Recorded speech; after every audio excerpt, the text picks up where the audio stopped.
Madison Prewett was leading a Bible study when a few of the girls suggested she try out for The Bachelor. Madison quickly passed on that idea, so without her knowledge, they applied on her behalf.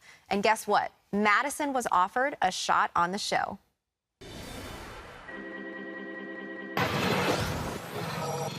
I've been working on a book.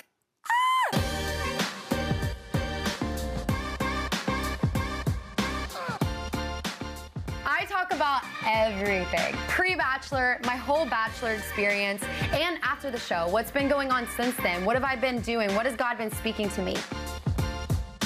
The book is called Made for This Moment, Standing Firm in Strength, Grace, and Courage. Well, Madison Prewett joins us now via Skype. Madison, it's great to have you on the 700 Club. Welcome.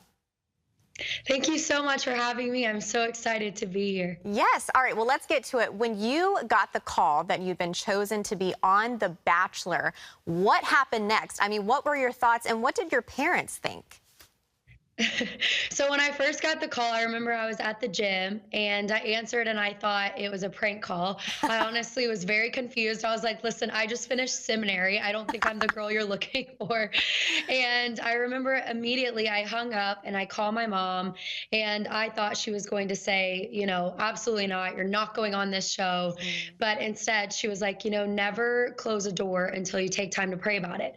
And so that's what we did as a family. We took time to pray about it. And you know, through a long past few months, it just was evident that it was where we felt like God was leading me. I love that you said you and your family prayed about it. That's really awesome. Well, out of 30 contestants, you were the first one selected for a one-on-one date, which is pretty impressive in any Bachelor franchise. What was going through your mind when that happened to you? Honestly, I was not expecting it. And it was one of those things that I stepped into the Bachelor franchise. I had never really watched the show. Like you said, I had friends that applied me. So I had no idea what I was stepping into. I had no idea what to expect. I didn't really know why I felt led and called to be there. And so I didn't know what it was going to lead to. Had no idea that it would be me and Peter, you know, at the finale trying to figure out our relationship, or that I would be the first one selected for a one-on-one date. And I remember just when I got my name called out, I was like, wait, what? Like, are you serious? And it was such a fun time. I felt like I really got to see a side of Peter that, you know, no one else really got to see throughout the rest of the filming. Yeah, definitely. Well, during the 12 weeks of filming, you and all of the other contestants are not allowed any outside communication. What was that like? I would imagine it was kind of difficult. It was so hard. And honestly, that was something that I talk to my family every single day. I'm also very connected to my local church. And so for me, that was really hard, kind of being cut off from that, not really being able to call up my mom or call up a friend or call up my pastor's wife. Yeah. So it was really difficult, you know, kind of being thrust out there completely by yourself and just hoping and praying that you have enough of what it takes to stay true to yourself and to stand firm in your beliefs and convictions. And, you know, for me during that time, like and you don't really get a whole lot of time by yourself. So I just would escape and just lock myself in a little bathroom and I just would say a prayer and just try and cling to, you know, just the scriptures and the things that my parents had prayed over me and spoken over me with just God's word.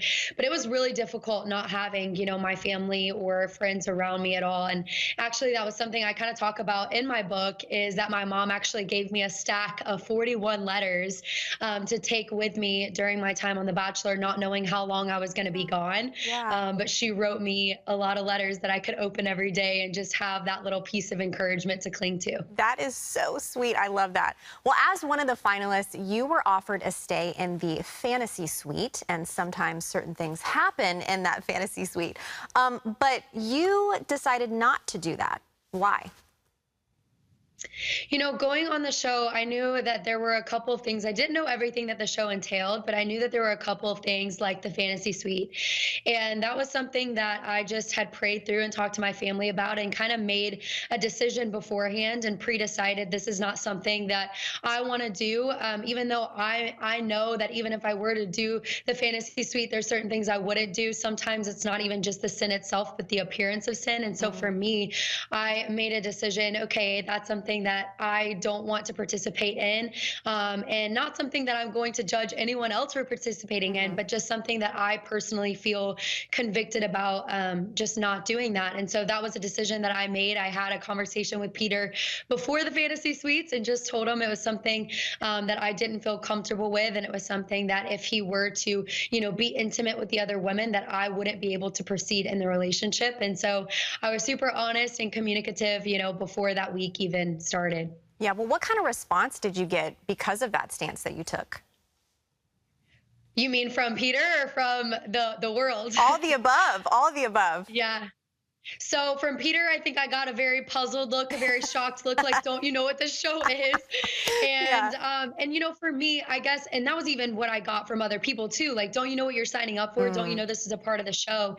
And for me, my kind of response, and not even a way to defend myself. I never felt the need to defend myself throughout my time on the show. I knew people were going to misunderstand me or judge me or have opinions about me. And at the end of the day, I knew that I was called to do it. So I knew that God was going to sustain me and defend me through it. And there wasn't a need to have to explain myself and defend myself.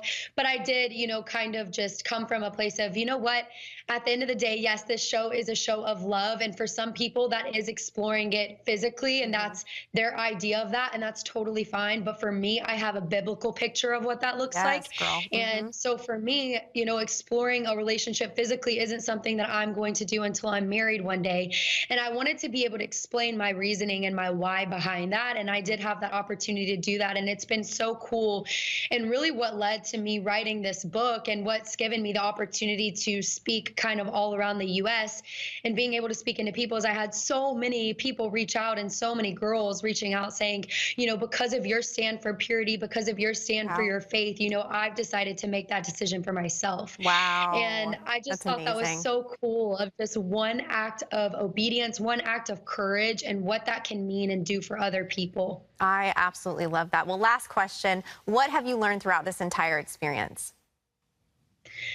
I think what I've learned is honestly just how many long to know their worth and their purpose, and they seek that courage to stand up for what they believe in. And that's why I wrote Made for This Moment. And I pray that for those who read my book, they realize that they were made on purpose and for a purpose.